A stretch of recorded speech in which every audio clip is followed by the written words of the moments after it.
Welcome back. Joining us this morning is natural health advocate Mary Tocco. She has been in the healthcare field for 29 years. She serves on the ACAB, American Chiropractic Autism Board. Thanks for joining us this morning again. Pleasure to be back again. So this morning we're going to talk about how we have traded short-term illnesses for long-term illnesses and how vaccines are not helping with that. So can you explain that a little more? Well, basically, of course, we began vaccinating back in the 50s for acute illnesses, what we call normal childhood illnesses, measles, mumps, chickenpox, and rubella. And now what it appears is that we have traded acute short-term illnesses for long-term chronic illnesses in children. Statistically, our country has some of the sickest kids in the world. They have chronic illnesses like diabetes, asthma, ADHD. Of course, autism is a huge problem, and there's all different, levels of autism out there on the spectrum. And so what the latest science is showing us is that we've actually traded what were acute illnesses that would last a week or so and were inconvenient, and most times were not life-threatening, for these chronic debilitating illnesses that our children are plagued with in this country. Now, one of the things I know that children tend to get, and I remember I was a chicken pox, and I still got the chicken pox anyway, but I got it much older and it was much worse. I believe I was 12 and my brother was a couple of years younger. He maybe got 2 or 3 of them, no problem. I was covered in head to toe, even though we still got the shot. So basically, they really don't work. There's a lot of proof that in highly vaccinated populations, they still have major outbreaks. We know that a lot of these vaccines are live viruses, and so to say that they protect you is an understatement. It really, there is no long-term protection whatsoever. What I believe vaccines are doing, and what scientists are showing us, is that they actually cause an immune suppression, or it is causing the body to respond differently to the illness, many times suppressing it instead of allowing a child to experience or express it. And so we are trading, as I said, we might be showing less incidence in some areas, but in other areas we're having major outbreaks of highly vaccinated populations. And one of the points that I like to bring up is that even where vaccine rates are lower in different states, there's no greater incidence of childhood illnesses that we're vaccinating for. Well, let's talk about mass vaccine programs and outbreaks. What is that about?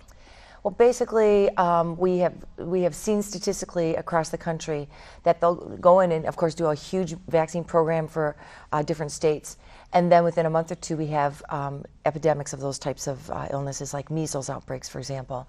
In my talk, I show charts and graphs of where we've had major outbreaks of measles after vaccine programs, and majority of the children have been fully vaccinated. Yes. And oftentimes they try to blame it on the unvaccinated children, which I think is very unfair, because how can you say that if majority of the children who are having the measles outbreaks are the vaccinated population?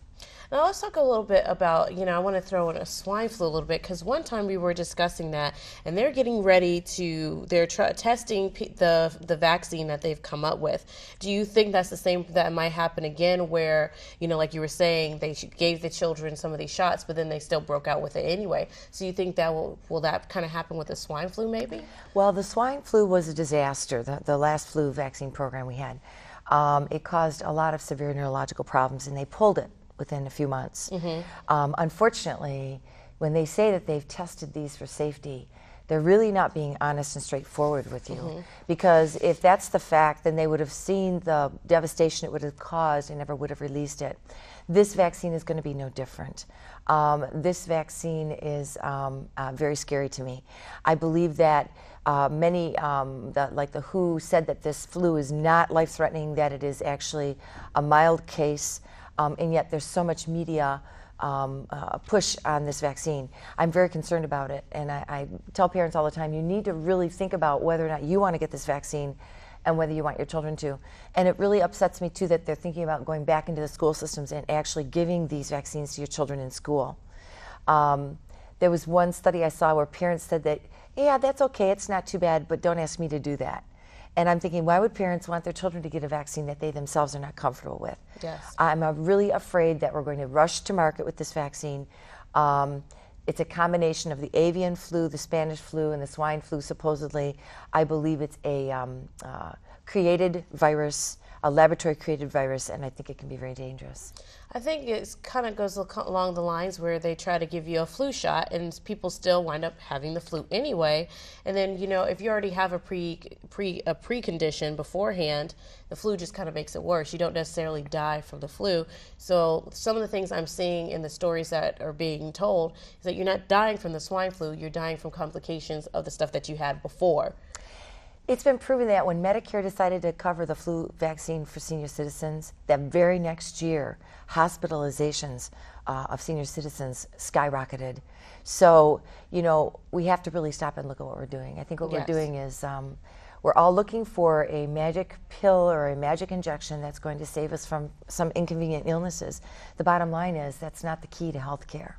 And one of the things we were talking about is that most of these illnesses that they're trying to give us vaccines for aren't life-threatening. They're pretty minor things that, you should basically let your child go through and develop their own, antibodies in their body for them. Actually, there's a lot of proof that when we allow our children to have these infectious illnesses and get through them, and most children do just fine, we are building and strengthening the immune system and preparing it for adulthood. Lots of medical doctors, by the way, are now believing in this. It's pretty much been proven that when you get a lifelong immunity, you're a healthier adult. So it's very true. Interesting. Now, what about states that have low vaccine rates? There's, like I said, no greater incidence of these infectious illnesses. Death rate from these illnesses was almost completely gone before they introduced the vaccines. The vaccines were introduced in the late 1950s. All of these infectious killers started to be reduced back in the early 1900s. By the 1920s, 30s, and 40s, they were no longer a life-threatening situation. So there's a lot of statistics out there that people don't get, and that's why I'm so interested in sharing information with parents, because you really can't make an informed vaccine decision unless you have this information. Yes. And unfortunately, parents are not being told the truth, and they're just being given a lot of information that's inaccurate. Well, I think the best way to get that information to the parent is through your DVD. It's called Are Vaccines Safe? And how can our viewers get this if they want to view more information? Well, they can go to my website, www.childhoodshots.com. And on that website, I have lots of resources. My favorite links are on there. And you can also order the DVD and a couple other things that I feel are very important pieces of information that parents need to make this decision. Excellent. Thank you, Mary. We appreciate it. Thank you. My pleasure. Mary will be back a little later in the show to talk more about vaccinating your child and why you shouldn't. There's still more to come on Living Low Country Early Edition. We'll be right back.